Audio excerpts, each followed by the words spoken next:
जय जगन्नाथ मु संतोष सर स्वागत करुच्ची मोर YouTube channel high school classes को। आज आम नवम श्रेणी पिलांकर ज्योग्राफी प्रथम अध्यायर द्वितीय पाठ प्राकृतिक विभाग पढ़ा। प्राकृतिक विभाग देख आमर जो नेचुराल पार्ट विषय आम पढ़ा।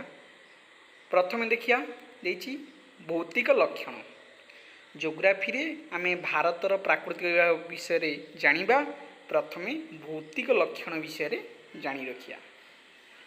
भारतर विभिन्न भाग में भिन्न भिन्न प्रकार भूरूप देखा जाए। आम जाचे सबुआरे भारतर सबु स्थान समान न थाए, विभिन्न प्रकार भिन्न भिन्न भूमि रूप देखा जाए। भारतवर्ष रे यथा कौन सब देखा जाए ना पर्वत, मालभूमि, समतल भूमि, मरुभूमि एवं द्वीपपुंज आदि। कोटी पर्वत अच्छी तो कोटी मालभूमि अच्छी, कोटी समतल भूमि, मरुभूमि और द्वीपपुंज एमती सबू भारतवर्ष अवस्थित। ए समस्त भूमि रूप केवल अवक्षय और अवक्षेपण प्रक्रिया द्वारा संभव हुई नहीं। अवक्षय गोटे, अवक्षेपण गोटे, दुई प्रकार प्रक्रिया रही। गोटे स्थान पवन द्वारा हो कि वर्षा द्वारा हो से सबू धोई हो जाए। सपोज माटी गोटे स्थान धोई हो आउ गोटे स्थान को चली जाए। आउ गोटे कौन हुए पवन रे गोटे पवन रे कौन हुए ना माटी गोटे स्थान उड़ी आसी आउ गोटे स्थान रे जमा हुई। एमती दुई भाग रे भाग कराई। अवक्षय अवक्षेपण एमती अच्छी।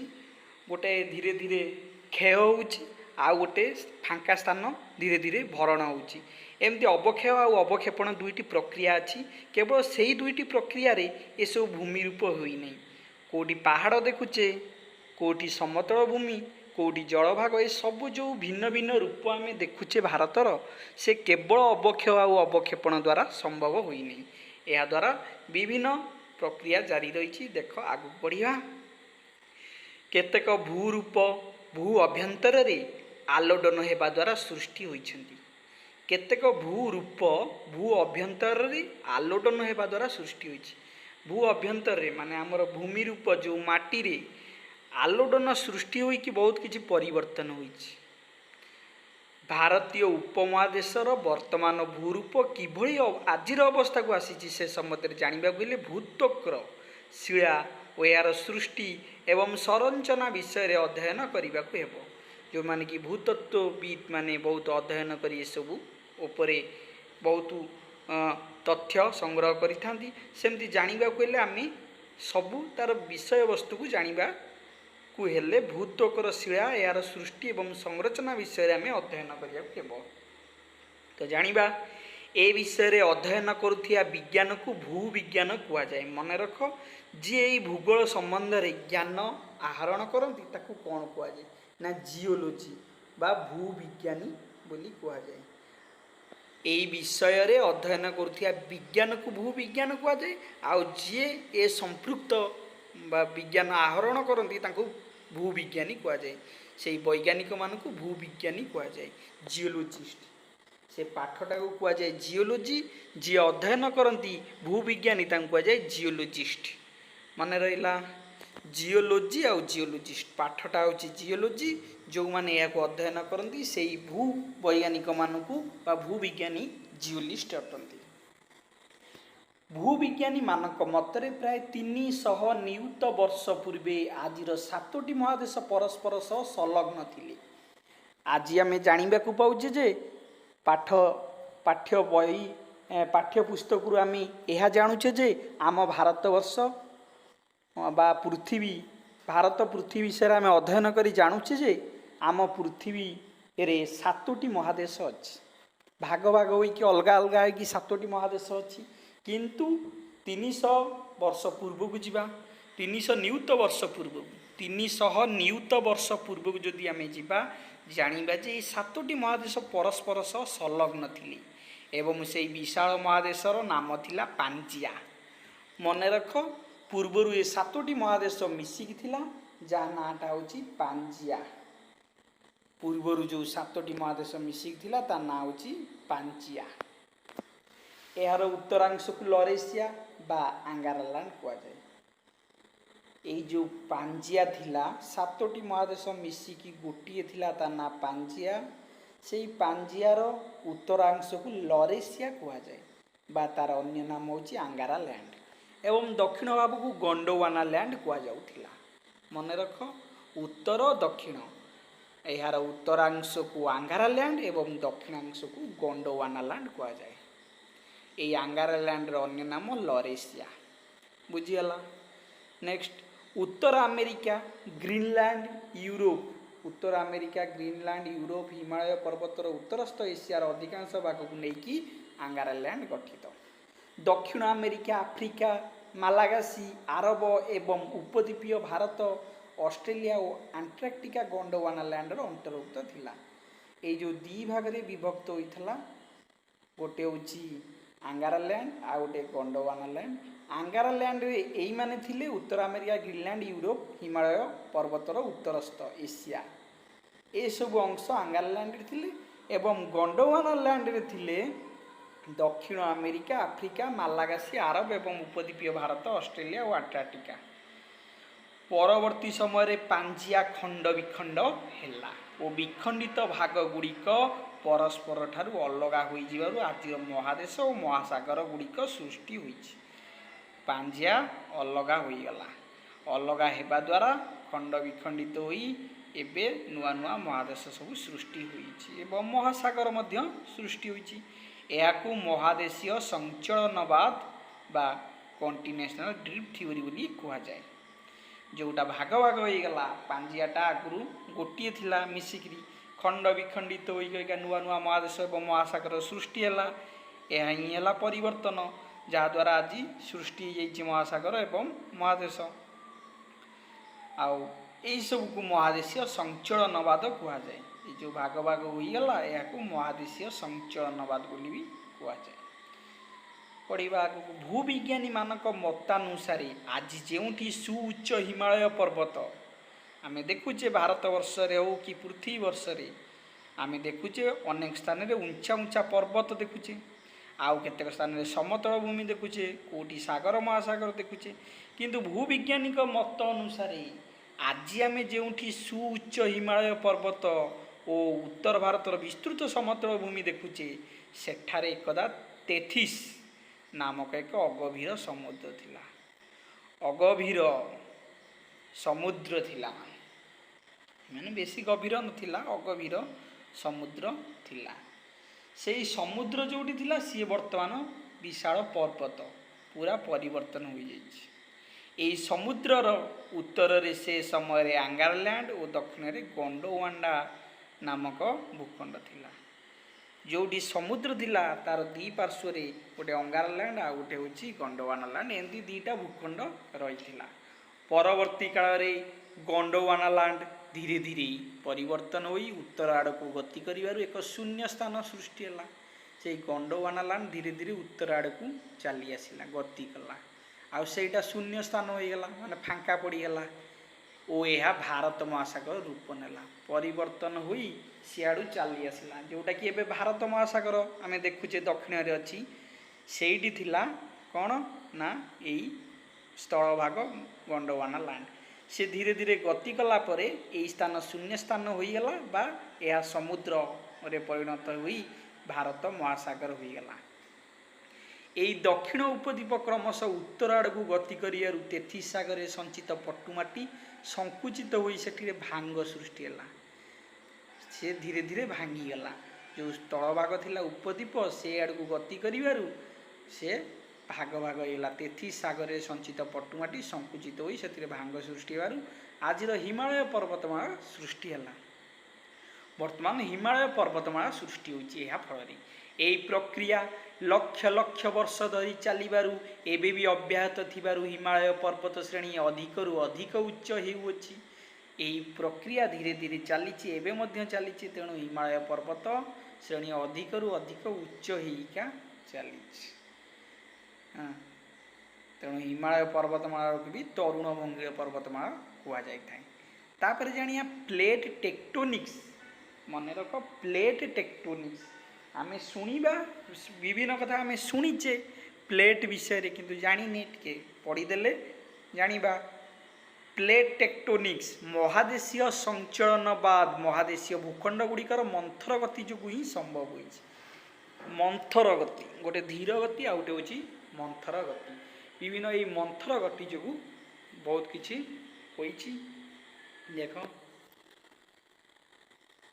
मात्र एते विशाल भूखंड गुड़िकर संचलन पर आवश्यक बल आसिला केउठु से समय यार कौन जुक्तियुक्त उत्तर नथिला एते जो परिवर्तन होइछि ए परिवर्तन हेबापई एते शक्ति आसिला कोठु तेणु बहु वर्ष धरी महादेशीय संचलनवाद को मान्यता मिल नथिला मात्र प्लेट टेक्टोनिक्स बा प्लेट संचलन द्वारा यह संभव होइछि बोली वैज्ञानिक माने हृदबोध कले वैज्ञानिक माने पछरे हृदबोध कले या जे ए प्लेट टेक्टोनिक्स द्वारा ही होइछि प्लेट संचलन मतवाद अनुसार भूतोक 7टी बृहत और 20टी क्षुद्र प्लेट रे विभाजित होइछि बड़ बड़ 7टी छोट छोट 20टी प्लेट रे विभक्त होइछि एई 7टी बृहत प्लेट गुड़िकर नाम कौन देख भूतत्वविद माने जहाँ कहती आमर भूखंड रे तले भूमि भितर 7टी बड़ प्लेट एवं छोट छोट 20टी प्लेट अच्छी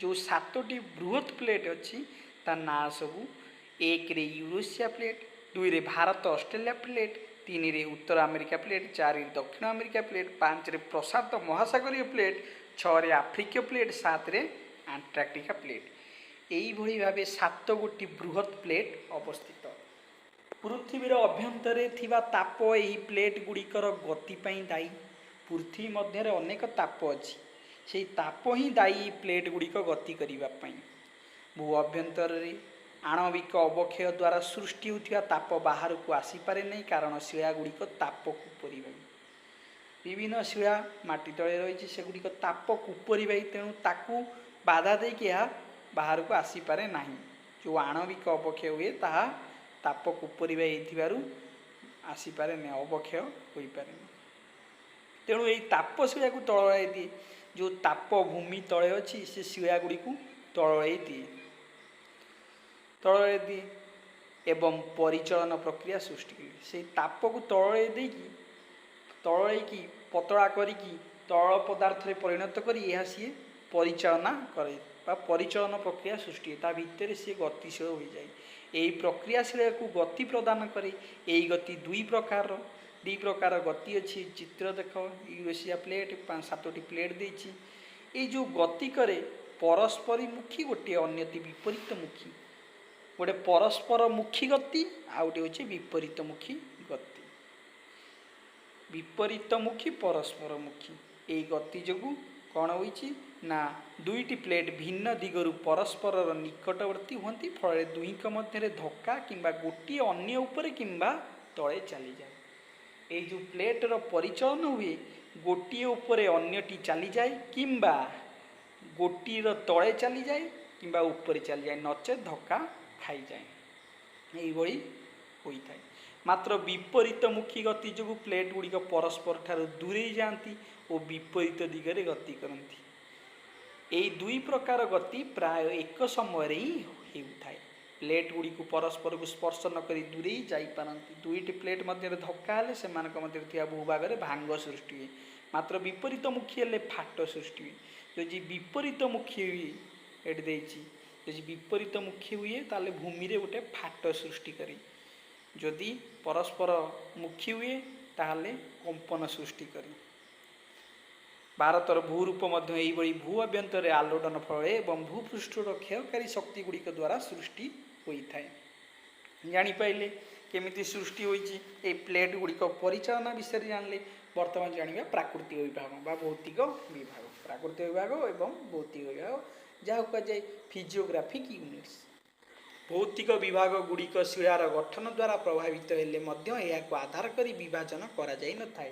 यह साधारणतः भूपृष्ठर उच्चावच ढालू अन्य भूमि रूप अनुसार होता है प्रत्येक भौतिक विभागर भूतात्विक प्रकृति समान किंबा भिन्न भिन्न होता है भारतर भू प्रकृति रे अनेक भिन्नता देखा जाए देशर विभिन्न अंचल सुउच्च पर्वतमाला गभीर उपत्यका विस्तृत समतल भूमि प्रशस्त मालभूमि घन अरण्य एवं असंख्य द्वीप देखा मिले ये सब आम देखा पाई भारतर भू प्रकृति भूमिरूप ढालू एवं उच्चता भित्तिर भारत को मुख्यतः 6 गोटी मौलिक विभाग भौतिक विभाग विभाजन कर मन रख भूमिरूप ढालू एवं उच्चता को दृष्टि रखी ये 6 भाग में विभक्त करा जाय थाए 6 भाग में विभक्त करा जाय थाए। देख कौन से गुरा ना 1 रे उत्तरस्थ पर्वतमाला 2 रे उत्तरस्थ विशाल समतल भूमि 3 रे उपद्वीपीय मालभूमि 4 रे भारतीय विशाल मरुभूमि अंचल 5 रे उपकूलवर्ती समतल भूमि 6 रे द्वीपपुंज एगुरा सब आम भारत वर्ष रे अच्छी। प्रथम जानिबा करे कौन ना उत्तरस्थ पर्वतमाला भारतर भौतिक मानचित्र को लक्ष्य कर तुम्हें देखा पाइब अनेक गुड़ी पर्वत श्रेणी आम देशर उत्तर सीमार लंबी रही। यह पश्चिम में पामीर मालभूमि ठारू पूर्व दिगरे भारत और म्यांमार सीमा पर्यंत प्राय अविच्छिन्न भाव विस्तार लाभ कर आकार एक चाप सदृश एवं दैर्घ्य प्राय 36 किलोमीटर। उक्त पर्वतमालार प्रस्थ स्थल विशेष 150 किमी 400 किमी बा अरुणाचल प्रदेश काश्मीर पर्यंत लंबी जाए 150 किमी 400 किमी। पामीर मालभूमि ठारू काश्मीर अंतर्गत सिंधु नदी पर्यंत लंबी पर्वतमाला को काराकोरम पर्वत श्रेणी और सिंधु नदी और ब्रह्मपुत्र नदी मध्य लंबी पर्वतमाला को हिमालय पर्वत श्रेणी कहुए। मन रख दीटा ये जाइले पर्वत श्रेणी गोटे मालभूमि ठारू पामीर मालभूमि ठारू काश्मीर पर्यंत काश्मीर अंतर्गत सिंधु नदी पर्यंत लंबी पर्वतमाला को काराकोरम पर्वत श्रेणी आउ गोटे सिंधु नदी और ब्रह्मपुत्र नदी मध्य लंबी पर्वतमाला को हिमालय पर्वत श्रेणी कहुए। ये दी प्रकार पढ़ले हिमालयर अर्थ कौन जान हिम प्लस आलय मिसिक है हिमालय। हिम कहले बरफ को बुझाए आलय कहले घर को बुझाए तेणु बरफ आउ घर मिश्रण होची बरफर घर हिमालयर अर्थ होची बरफर घर बुझिल हिमालयर अर्थ होची बरफर घर। नेक्स्ट तापर पढ़िया काराकोरम पर्वत श्रेणी रे पृथ्वीर सुदीर्घ हिमवाह गुड़िक मध्य केतेक प्रभावित होउछन्ति। हिमवाह गुड़िकर नाम देख गोटे हूँ बाल्टोरा एवं सियाचिन एमध्य दुईटी हिमवाह बाल्टोरा एवं सियाचिन एमध्य दुईटी हिमवाह अटे। सियाचिन हिमवाहर दैर्घ्य 75 किमी अटे। पृथ्वीर द्वितीय सर्वोच्च श्रृंग K2 बा गडुइन अस्टिन प्रथम हूँ एभरेस्ट श्रृंग द्वितीय सर्वोच्च श्रृंग हूँ K2 बा गडुइन अस्टिन यह काराकोरम पर्वत श्रेणी अवस्थित। मन रख K2 बा गडुइन अस्टिन टी केउठी अवस्थित ना काराकोरम पर्वत श्रेणी रे अवस्थित। नेक्स्ट तुम्हें जानिछ कि बॉक्स भितर देइछि गतिशील बरफ राशि को हिमवाह कुआ जाए। ताले हिमवाह काहाकू कुआ जाए गतिशील बरफ राशि को हिमवाह कुआ जाए। बरफ गुड़िक गतिशील करुथबो ताकू हिमवाह बोली कुआ जाए। हिमालय पर्वत श्रेणी को तरुण भंगीय पर्वत श्रेणी कुआ जाए कारण यही पर्वत श्रेणी गठन भूतात्विक दृष्टि 20 रु 30 नियुत वर्ष पूर्वे होई। तुम्हें ए विषय पूर्वर पढ़ीच। यार गठन प्रक्रिया मुख्यतः 3टी पर्यायर संगठित होइथिला। तेणु हिमालय पर्वत रे दक्षिण रु उत्तर को समांतर भाव में 3 गोटी पर्वत श्रेणी देखा मिले। से पर्वत श्रेणी गुड़िकर उच्चता दक्षिण रु उत्तर को क्रमशः वृद्धि पाई। दक्षिण आड़ को उत्तर को दक्षिण आड़ ढालू उत्तर आड़ को क्रमशः उंचा होइका जाइछि। एई भाव एथिमध्यरु सबुठारु दक्षिण थिया पर्वत श्रेणी को शिवालिक बा बाह्य हिमालय कहुए। दक्षिण पटे जोटा रही से शिवालिक बोली कहुए। यार उच्चता सबुठारु कम समुद्र पतन शिवालिक हाराहारी उच्चता 1000-1200 मीटर 1000-1200 मीटर मध्य 1000-1200 मीटर मध्य शिवालिक उच्चता। शिवालिक गोड़ीमाटी कर्दम कर्दम मान पंक परस्पर सहित बांधी होई नथिबा शिला भली पदार्थ रे गठित। यह निरवच्छिन्न नुहे। पूर्व दिगरे या अन्यान्य पर्वत श्रेणी सहित मिलित होइछि। यार प्रस्थ 10 रु 50 किमी। एटी अनेक संकीर्ण उपत्यका मध्य देखिया मिले सेगुड़ी को डून कुआ जाए। ये जो छोट छोट उपत्यका देखिया मिले ये शिवालिक ठारे ताकू डून कुआ जाए। को डून देख मन रख डेराडून यही एक उपत्यकार अवस्थित। सबुजाक लास्ट को डून कोटिली डून पाटिली डून आदि अन्य दुईटी स्थान यार अंतर्भुक्त। शिवालिकर ठीक उत्तर को अवस्थित पर्वत श्रेणी नाम मध्य हिमालय बा हिमाचल। शिवालिकर उत्तर रे हिमाचल अवस्थित। शिवालिकर केउं पटे हिमाचल किंबा पड़ो शिवालिकर उत्तर को डैश अवस्थित ना लिखिब हिमाचल। यार हाराहारी उच्चता समुद्र पतन रु 4000 रु 4500 मीटर मध्य थाए एवं प्रस्थ प्राय 80 किलोमीटर। हिमाचल ढालू रे अरण्य एवं अनेक चारणभूमि अवस्थित। झरणा जलप्रपात और असंख्य छोट छोट नदी यार संकीर्ण उपत्यकार प्रभावित होई अत्यंत सुंदर और मनोरम दृश्य सृष्टि करिथांती। झरणा अच्छी छोट छोट नदी जलप्रपात ए सबू मनोरम दृश्य सृष्टि करिथांती हिमाचल ठारे। हिमाचल शीतल जलवायु और मनमुग्धकर प्राकृतिक दृश्यावली जोगु यह पर्यटक मानक आकर्षित करे।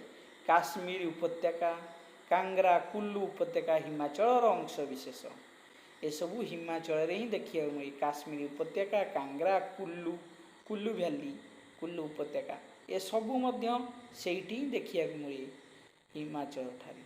डेलहाउसी धर्मशाला डेलहाउसी जे कि आमर बड़लाट थिले डेलहाउसी नाम होइछि डेलहाउसी धर्मशाला सेटा सेठारे अवस्थित। शिमला मसूरी नैनीताल दार्जिलिंग आदि पार्वतीय सहर यार अंतर्गत। भारतर भौतिक मानचित्र सेगुड़िक केउं राज्य गुड़िक अवस्थित बाहर कर। यदि भौतिक मानचित्र देखा एगुरा सब कौ राज्य अच्छी आम देखा पाइबा।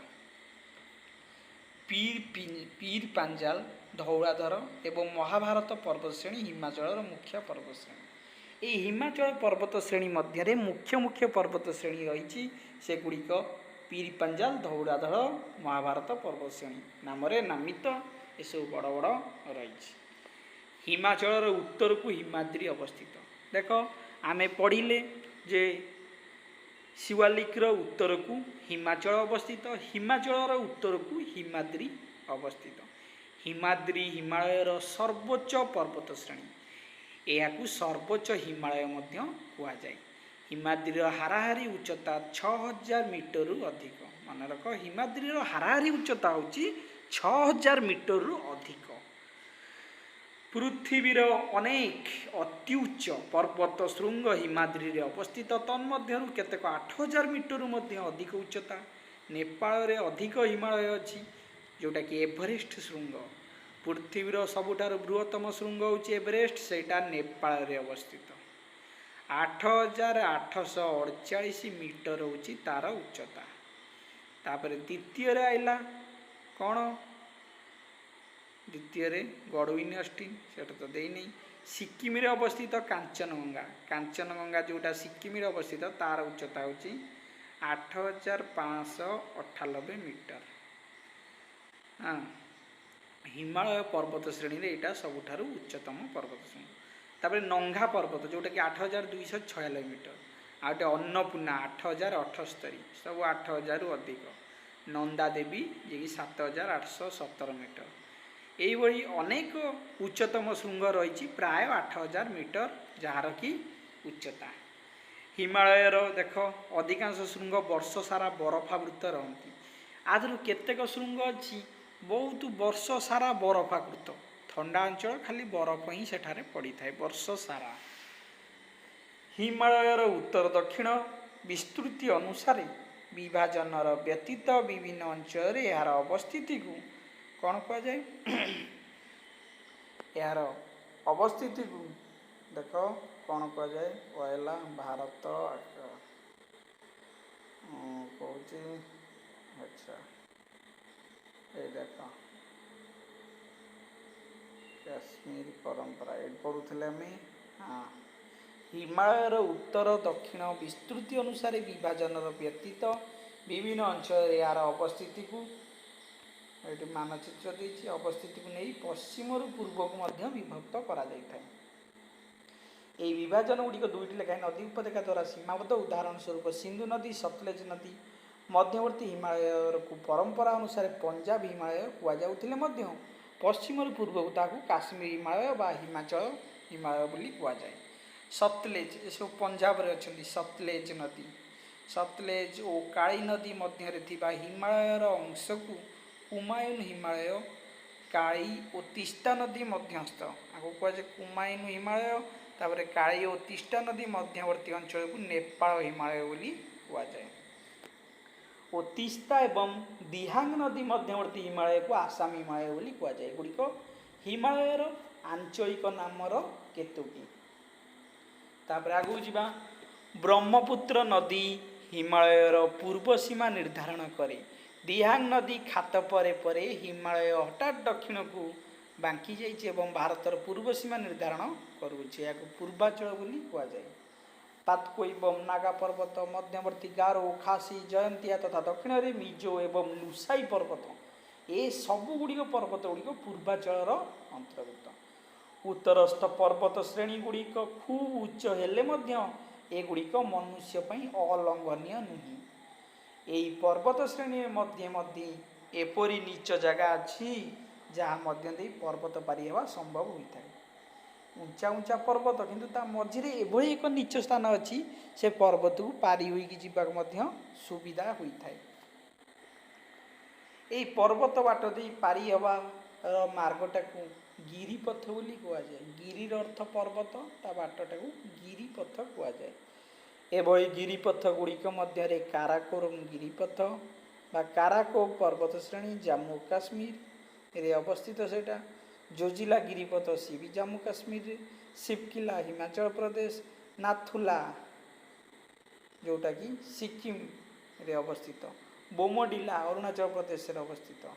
ये सब हूँ प्रधान गिरिपथ माने ता भीतर रास्ता अच्छी गिरिपथ या देकी जिबा आसिया संभवपर होता है। तापरे नेक्स्ट देखिया कौन देछि तापरे तुम्हें जानिछ कि कौन से जमी रासायनिक सार कीटनाशक औषध अधिक अमलक्षम विहन व्यवहार कर चाष जमी को पड़िया न रखी वर्षक एकाधिक बार कृषि करने सघन कृषि कहुए।